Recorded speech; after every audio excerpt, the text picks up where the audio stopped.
Okay, this is Mechanics of Machines 1, MC273.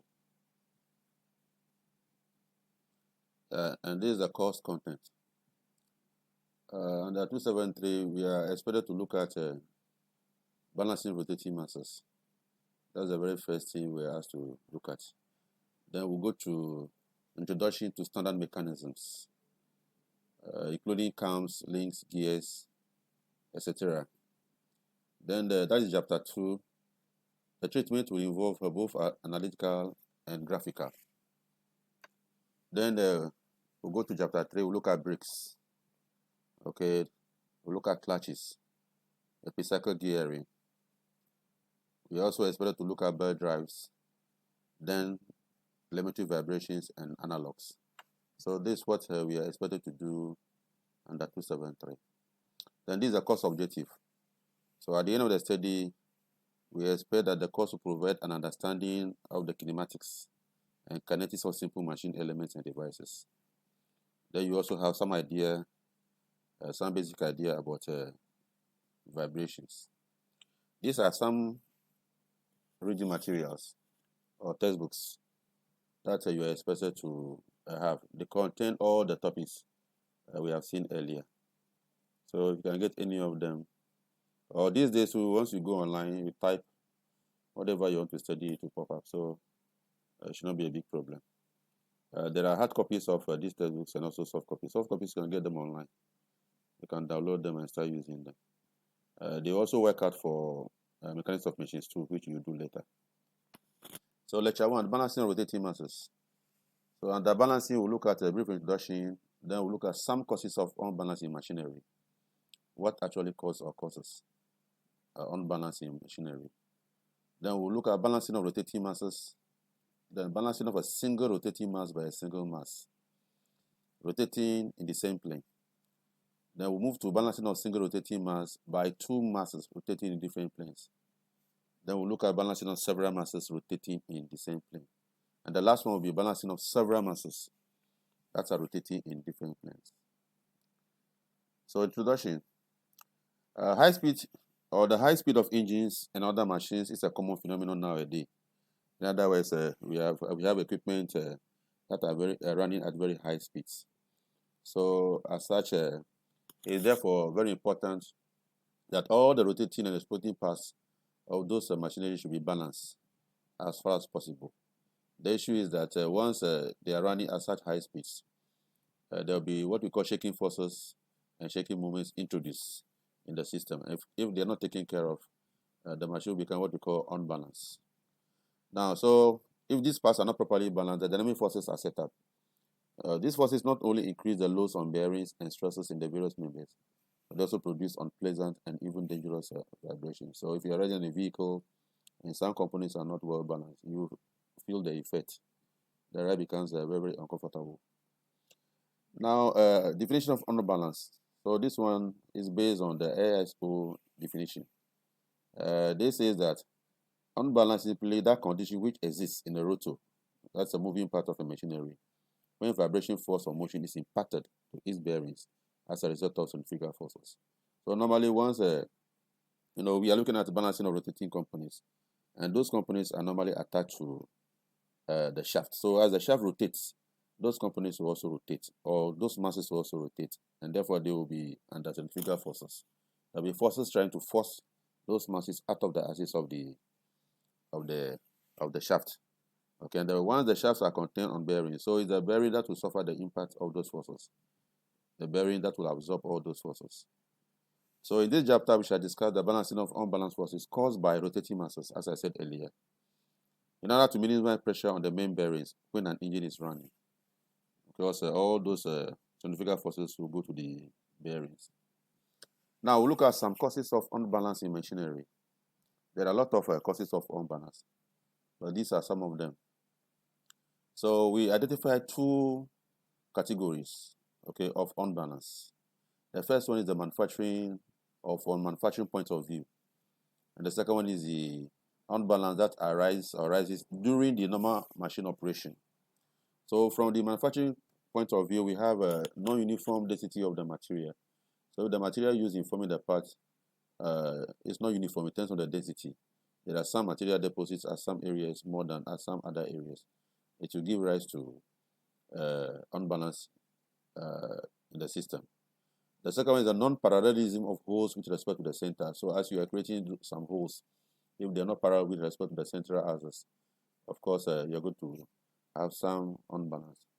So we also have imperfections during machining. Yes, you are turning or removing, milling, or whatever you are doing, and it's not done perfectly. Okay, there'll be some material deposit or excess material removal, which also result in unbalance. And we also have assembly errors. Once you're putting the parts together, they're not done in the right way, it could result in unbalance in the system. Then the second part is the unbalance during machine operation. So when the machine is operating, okay, there are certain factors that can also cause unbalance in the machine. So one is an uneven product distribution. Okay. Then we also have damaged blades, and vents. Okay, once those things, those blades and vents are damaged, the end result will be vibration. Then we also have thermal distortions. Okay, temperature differences can also cause it, because once temperatures rise, materials expand generally, and once temperatures come down, materials contract. So expansion, contraction can also cause unbalance in the system. Balancing is necessary since it results in. So once you have identified balancing, or there's a balancing, unbalance in the system, it must be taken care of, so that we have a minimized or a minimum noise level, because balancing results in vibration. Once the system is vibrating, a lot of noise will be produced. So once you do balancing, the noise level will be brought down. It also increases bearing life and product quality, as we saw earlier, because we said that the bearing that suffers most, all those centrifugal forces will be absorbed by the bearing. So once you do balancing, it means that you are prolonging the bearing life, or the life of the bearings. Decrease in operating stress level. It will also reduce energy consumption, reduction in operator stress level, and the elimination of fatigue-related failures of support structures. Then, of course, maintenance.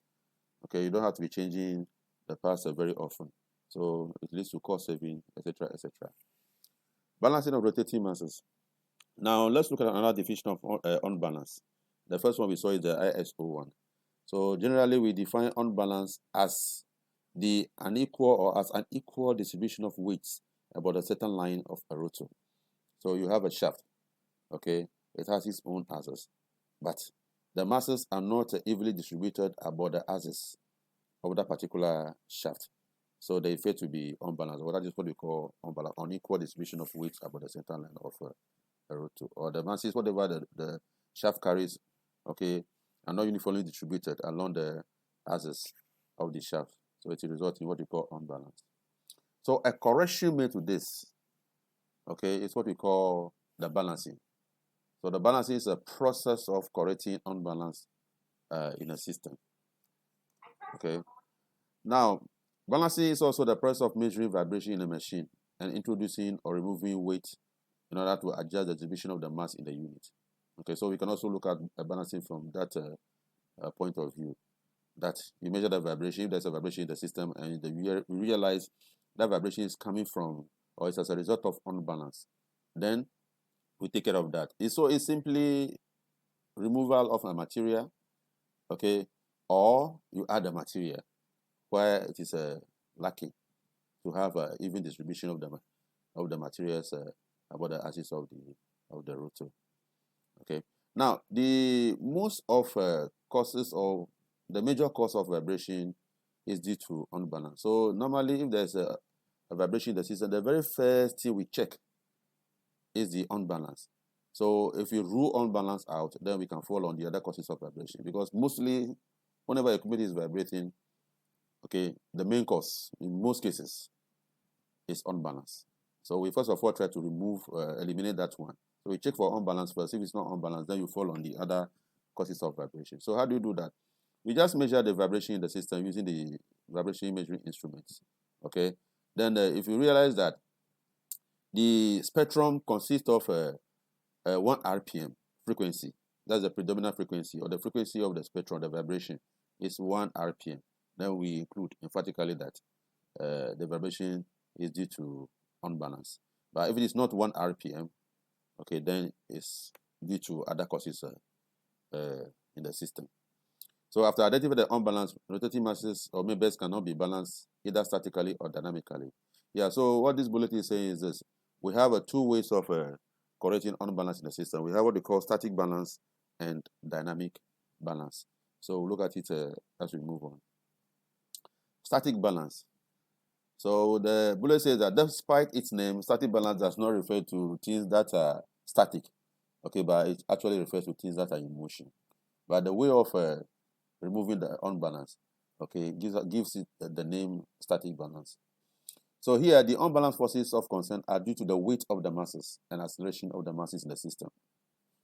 So static balance is also known as a single plane balance because we normally do the correct unbalance using one plane, which means that the masses which are generating the inertial forces are in or nearly in the same plane. And therefore, it has become two-dimensional problem because the plane is just a surface. So once you do the correction on the surface, we are doing a two-dimensional, balancing. So that's what we call static balancing. Okay.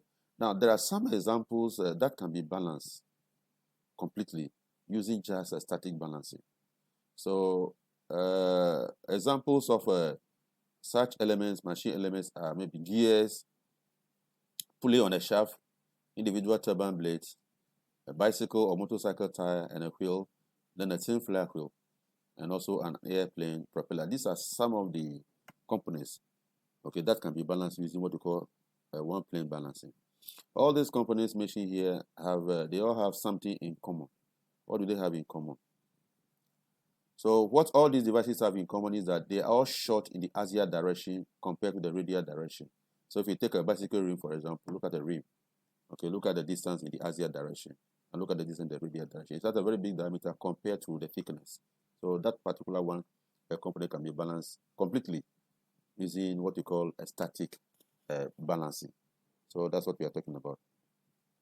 So under static balancing, we look at these areas. One, it involves balancing of a single rotating mass by a single mass rotating in the same plane. So if you are balancing by providing a single mass, okay, to correct the unbalance, we are doing static balancing. Number two, balancing of a single rotating mass by two masses rotating in different planes is also a single plane balancing. Then the last one, balancing of different masses rotating in the same plane. So all the masses are in one plane and you're trying to take care of them, balance them. Okay. You're also carrying out or doing what you call static balancing. Then we move to dynamic balancing. Dynamic balancing is referred to or is known as a two-plane balancing. Okay, static balance is a one-plane balance.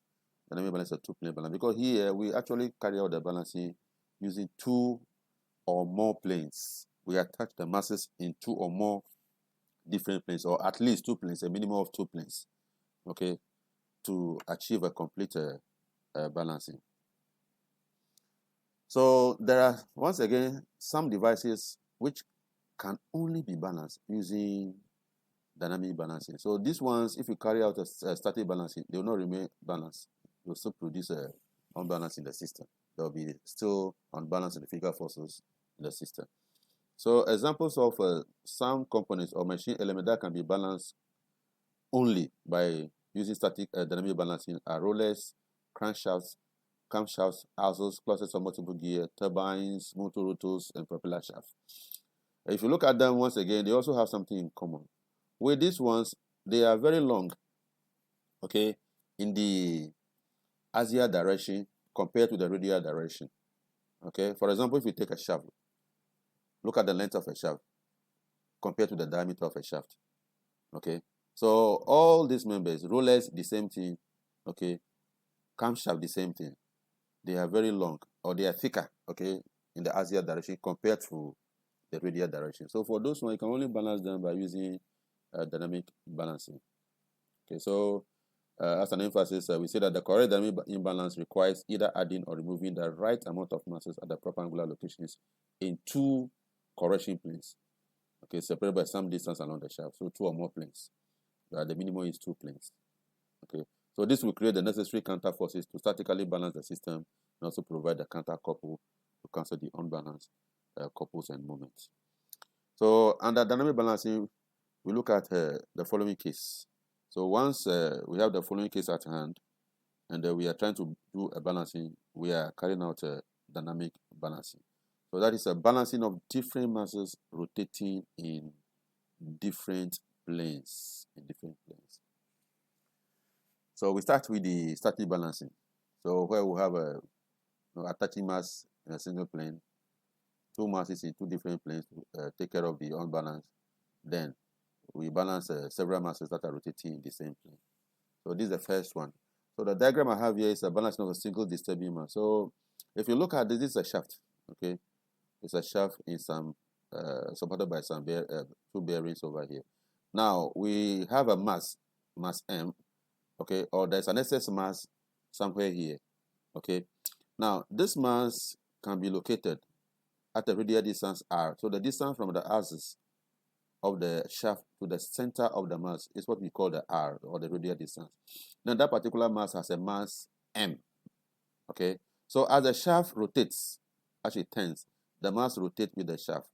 Right, it will be under centrifugal forces. There will be a force trying to force this mass out of the shaft. That's what we call the centrifugal force. So once you have that force in the system, and it's always there, there will be some sort of vibration, or what we call unbalance in the system, and therefore the system will start vibrating. So until you take care of this particular force, the centrifugal force, okay, due to the mass here, the system will continue to vibrate. So how do you balance? How do you correct this? How do you take care of this? So it is very simple. If there is a force, because centrifugal forces normally act vertically upwards, centripetal forces normally act vertically downwards. So there will be a force on this mass moving upwards. So how do you balance that force? If there is a way we can create another force, this time around moving down, and the two forces have the same magnitude, then once you sum forces in the vertical direction, you have zero, which means that the force will be cancelled out. So that is the main issue we are going to do over here. So what we do here is we are going to attach another mass, what we call a balancing mass, having a mass MB diametrically opposite the disturbing mass. These are disturbing mass. So the one in the broken is the balancing mass we are attaching. So you look for a balancing mass of mass MB, then you attach it at some radial distance RB from the axis of the shaft. So there will be a centrifugal force on this one too. So if the centrifugal force on this mass, balancing mass MB, equals the one on the disturbing mass M, then as I said earlier, we have balanced the forces, and therefore we have removed the unbalance in the system. So if you let the mass M be mass attached to the shaft, this is the mass attached to the shaft. Now the shaft rotates with angular velocity omega, right? Then the disturbing mass is at a radial distance r, as we saw earlier on the diagram. Okay. Then centrifugal force is given as Fc, is a centrifugal force. So the centrifugal force on the disturbing mass will be given as m omega square r. This is the formula for finding centrifugal force. It's m omega square r. Mass times the square of the rotational speed times the radius r. So this is the centrifugal. So this is the force that will be acting on the disturbing mass, causing maybe the vibration in the system. So as I said earlier, how do you take care of this force? Okay, so this force acts radially outwards and continuously changes in direction because the shaft rotates. So it changes in direction at all times. So in order to counteract the disturbing force, a counter mass may be placed in the same plane of rotation as I explained earlier, such that the centrifugal force due to the revolving of this balanced mass is equal and opposite to the centrifugal force due to the disturbing mass. So that's what I tried to explain earlier, that if there's a force here moving up, okay, if you can create a force here diametrically opposite, having the same line of action, so at the end of the day, when you add, we're going to have a force moving up equals force moving down. The same magnitude, you have zero. So we have cancelled the disturbing force in the system. So that's what we are talking about. So if the balancing mass has mass MB and placed at a radial distance RB, then once again, the centrifugal force on the balancing mass, what we are introducing, will now be by the same formula MB omega square times RB. So for the forces to cancel out, this force FCB must be equal to the force on the disturbing mass Fc. Therefore, m omega square r must be equal to mb omega square rb. That's exactly what we have here. This must be equal to this one. So we pay the two. M omega square r equals mb omega square rb. And they all have omega square in common because they are all attached to the same shaft rotating at omega. So at the end of the day, we have MR equals MBRB. So this becomes the basic equation. Now we know M is a force, the mass causing the problem in the system. We know it's a radial distance from the axis. So this quantity is known. Now, if we come here, what we normally do is this: we split this into two, MB, RB. Now, which one do you do first? Because two unknowns, MB and RB. But normally, you'll be given the RB, the radial distance at which that balancing mass must be attached. So once you know RB, then we can find the disturbing mass. Okay, this is the equation. You know this one. So if you're given RB, why can't you find the mass, the balancing mass? You can find the mass. So basically, that's what we do. Okay, when we are doing balancing, it could mean removal of mass or addition of mass. Okay, addition of mass. Whatever case, it's the same thing we do. So the figure forces, they must be at balance. Now, normally, if you are balancing and you are touching a very big mass or you are taking a very big chunk out of the rotor, becomes you mar the beauty of the company. So what you normally do is this: we try to make MB or the balancing mass as small as possible. Okay, and if this is made as small as possible, for the two equations be the same, this to be equal to this one, then you must make RB as large as possible. So at the end of the day, MR will be equal to MBRB. So that's what we normally do. Okay, so that's what I said earlier. The product MBRB splits up in any convenient way. But the radius of rotation of the balancing mass RB is generally made large in order to reduce the balancing mass MB. So that is how we balance a single mass rotating in a plane by placing a mass, okay, diametrically opposite to it. So we can find MB. That is our work, the balancing mass. Finding the MB. Okay. Now, the second one is a balancing of a single rotating mass by two masses rotating in different planes. So the previous ones was a balancing of a single rotating mass by placing a mass in the same plane. Now, the issue is this. If you go to this diagram, this is the issue. This is a mass causing the problem in the system, the disturbing mass. All right. Now, we can correct this easily as we did earlier by placing a mass here, a balancing mass here. But you could have a situation where there is no space here. I mean, there are some other machine components here that will not, or which will not allow you to place a mass here. So what do? It means you have to go elsewhere to attach the mass. Now, if you come here, for example, we attach a mass in a different plane here. So here I'm talking about, I'm looking at planes here. This plane L, this plane M, the plane of the disturbing mass, and this plane M. Okay. So assuming I want to attach the balancing mass in plane L. If I do that, yes, I can choose M1 and R1 in such a way that the centrifugal force M1 R1 equals MR for the balancing mass. Okay, so once the two are equal, I can find M1. But once I cancel the forces, because there'll be a force here moving downwards, a force here moving up. Once I cancel out the forces, there will be something else induced in the system by this particular arrangement. Because if you stand the forces vertically, this force here, M1 R1, will be equal to MR, or M1 R1 omega squared will be equal to MR omega squared. It will cancel out. But if you look at the two diagrams very carefully, you realize that the two forces placed here, one is here, one is here, will form a couple, or what you call a moment. Okay? A couple is just or a moment, a couple is just two forces of the same magnitude, okay, acting in different planes, separated by a distance. So you can see I have a force here, the same force. Now they are separated by a distance. So there will be a tendency of these two forces to cause a rotation in the system, because this one is moving up, this one is coming down. So there will be a tendency of the two forces to cause a rotation in anti-clockwise direction like this, anti-clockwise direction like this. Okay, so once that happens, what we have done is we have removed the unbalance in the system, cancel out the forces, but you have introduced what we call a couple in the system. So that couple will also be there and causing further disturbance. Okay, so what I have described is the same thing here. If you try to balance this mass by placing the mass M2 in plane M, you have the same effect. So what do? You must find a way of cancelling the forces, okay, and also cancelling the moments, the couple that will be induced. And therefore, we need two different masses, mass M1 and mass M2 in two different planes. So if you arrange, the arrangement depends, we have two ways of arranging the two masses, okay. The first one is condition 1, where the plane of the disturbing mass lies in between the planes of the two balancing masses. So this is the plane of disturbing mass. In other words, we play the two balancing mass on both sides of the disturbing mass. Now, so if you look at it very carefully, there'll be a force here moving up, force here moving down on M1 or due to M1, then due to M2. So the force F1 and F2, okay, can balance the force F moving up because these are moving down and this one is moving up. So those one can cancel out depending on our choice of M1, M2, and R1 and R2.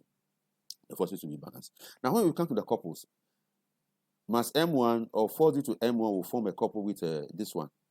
Is that okay? Because once the forces cancel, this and this will form a couple.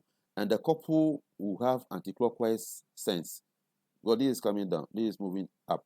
So there will be tendency for the two, this and this, to rotate the shaft in anti-clockwise direction. So I have a clockwise moment there. Now, if we take M2 and M, the force here is moving up. This one is moving down. So the couple due to this and this will not be in a clockwise direction. So the first one between this and this is anti-clockwise. And this is a clockwise. Okay, so anti-clockwise moment can easily take care of what? A clockwise moment. So the two can also balance.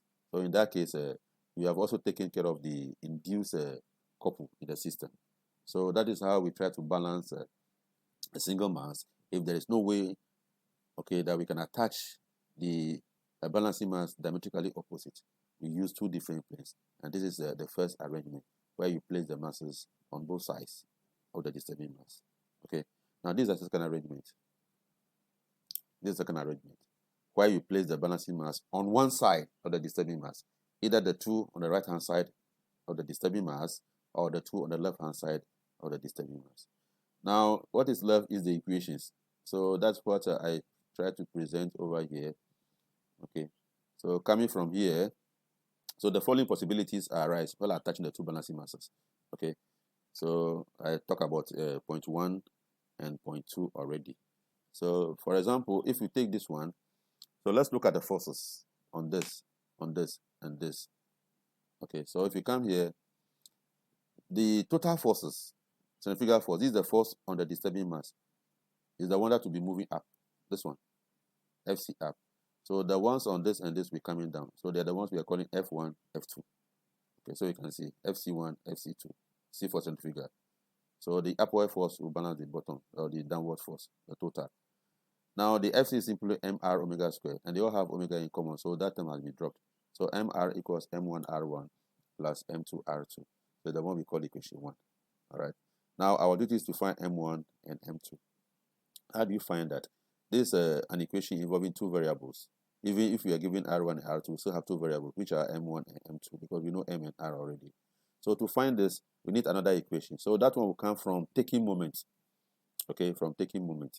So you can take moment of the forces about plane L or about plane M, any of them. So once you do that, you have an equation from which you can find M1 or from which you can find M2. And once you know one of them, you can find the other. So that's what we try to present over here. So in order to find the magnitude of the balancing force in the plane L, or the dynamic force at the bearing Q of the shaft, take moments about P. Okay, so here we are just being directed to take moment about P. You can do anything. So we are taking moment about plane M. So the moment will be a force here, F1 or M1R1 times this is the moment arm from here to here, which is L1 plus L2. Okay, then the moment of F1 about this will be anti-clockwise. Okay, now you put the result down. Now you also take moment of the force Fc on the disturbing mass about this, about the plane P. And the moment of this force Fc about P will be clockwise with the moment mr times L2. So that's what we try to have over here. Okay, so that's what we have over here. Fc L2 equals Fc1 L. So this is the moment expression. Fc L2 equals Fc1 L. Fc is this one. This is the Fc due to the disturbing mass. Times the moment L2, the first one. Then the other one is the L. The L is the distance from here to here, which is L1 plus L2 for force Fc1. Okay, I hope you can see that. So this one, Fc1 times L, where L is a L1 plus L2. Okay, so we have this MRL2 equals M1R1 times L, because FC is MR, FC1 is M1R1L. Okay, so from here we can find M1 because we know M. We know all these R's, we know the L, so we can find M1. So the first balancing mass is obtained. Okay, then we can also take moment again about this time around about plane L to find M2.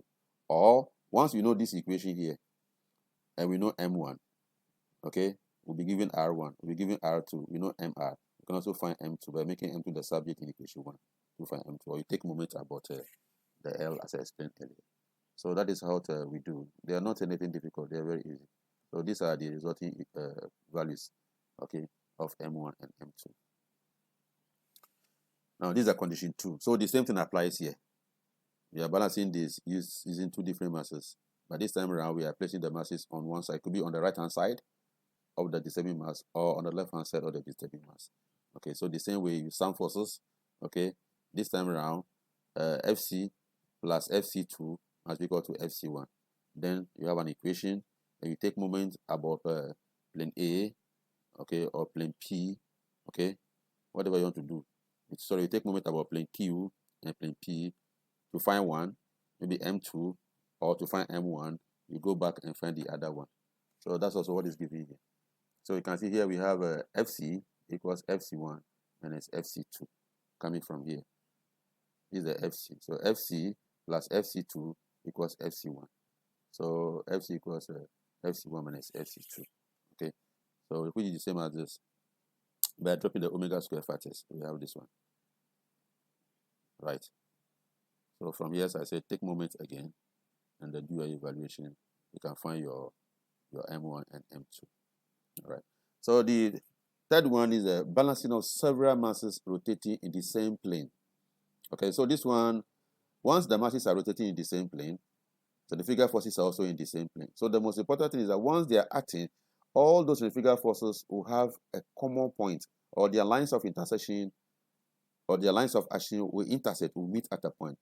So I have a lot of masses here, mass M1, M2, M3. So the shaft is into the board, okay? And these masses are attached to the shaft at these radial distances.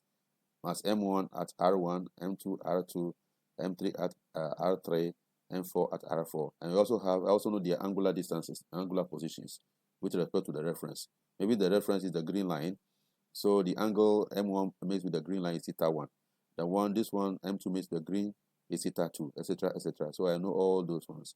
But the most important thing is that the lines, the FCs, these centrifugal forces, FC1 up to FC4, their lines of action meet, okay, at the axis of the shaft. And therefore, all those forces become what we call in basic mechanics, concurrent coplanar forces. They're in the same plane and they are concurrent. So finding the resultant or the unbalance, because all these forces are causing the unbalance in the system. So once again, we can find the resultant, a single force that will have the same effect as the combined effect or combined centrifugal effect of all these forces. So once we find that particular resultant, which is indicated in the blue now, so we assume that this is the total force causing the problem in the system. How do you balance it? We just attach a mass diametrically opposite. Okay, so this becomes the force on the balancing masses. Then we are done. So we can find the balancing mass if you're given its radial placement and also know its angular position with respect to the reference, the green line. If you are moving in a clockwise, anti-clockwise direction, we maintain that. You can also move in a clockwise direction to get the angular position of this. So basically, that's what we do. This one is basic mechanics. Okay, so you resolve forces. Okay, you resolve FC. You add all of them. What we do in basic mechanics. Okay, or you can use a polygonal forces to add this, where you represent all these forces by the size of a polygon. So the closest side of the polygon now becomes the resultant. So once you find the resultant, you can find the equilibrium, which will have the same magnitude as the resultant. Okay, but it will be diametrically placed. That is diametrically opposite to the resultant. And therefore, you can find your balancing mass. So that's what we try to present over here. So as I said, we can resolve forces. We can use a graphical approach. Okay, to solve the same problem. Graphical approach, that's what I refer to as using the polygon law, okay, of beta addition to add all those forces. So this analytical method, as I said earlier, so this is what you do: resolve all the forces horizontally and vertically. So you find the sum of the horizontal component, the sum of the vertical component. So the sum of the horizontal component will be all this. So the force is m1 r1 omega square cos. If you go to force the diagram, the resolution, the horizontal component of FC1 will be m1 r1 omega square cos theta 1. This is our reference, cos theta 1. Now the same thing here, m2 r2 omega square cos theta 2. Okay, etc., etc., etc. But once they all have omega square in common, we can hold that one. We can hold the omega square factor and use it later. So that's where they are out. They are not here. So the next step will be m3 r3 cos theta 3, then plus m4 r4 cos theta 4. Then when we come to the vertical summation, then the cos is to sign. You know this is already. So at the end of the day, you can find the resultant. The resultant we know is given by this formula: the sum of the x component square plus the sum of the y component square, or the horizontal square plus vertical square. So this gives the magnitude of the resultant force. Then what about the direction of the resultant? It's from tan. Okay, it's from tan. Tan theta equals the y over x, or summation y over summation l, or summation fv over summation. So you know all this is already. Okay, so this one will give you the direction of the resultant force. That is from here to here. Let me go back. Where's our resultant? This is the resultant. So once you find the tan theta equals summation of the vertical force over summation of horizontal force, okay, it will give you the angle this one forms with the horizontal. The horizontal forms with the horizontal. And once you know that angle, then you can know the placement of the equilibrant. You can know the position of the equilibrant. Okay, so that's what we do. All right, so I don't think it should be a problem for you. All right, so once again, because we are placing the balancing mass diametrically opposite, so the centrifugal force on the resultant must be equal to the force on the equilibrant, or on the balancing mass. That is Fc equals Mr. So this Mr must once again be equal to Mb times Rb, as we saw earlier. Okay, as we saw earlier. All right, so this is a graphical approach. This one, when we meet, I will also take you through where you have to use a scale, then you draw your diagram, tail head, tail heel, etc., etc. All right. So it's not anything. So this is a resultant. Okay, the total Mr resultant. All right. So this example 1. This is example 1, the first example. So what you do for me is that you go through the stuff. Go to the stuff. All right. Then when we meet on Saturday, we'll look at example 1 using both the analytical and the graphical. It's very easy. Once we solve this one, you get the trend. We solve this example using both the analytical and the graphical approach, this particular one. So the moment we finish, then we can go to the most interesting one. That is the balancing of several masses rotating in different planes, or what they call dynamic balancing. So within 1 hour or 1.5 hours or 2 hours, you can finish this chapter 1 and go to the other chapter. So I want the video to be 30 minutes. So it's almost 30 minutes. So I'll stop here. Please go through the stuff, okay, and go through those equations. But we'll solve this in class completely for you to see how it is done using both the analytical and the graphical approach. Okay, so thank you.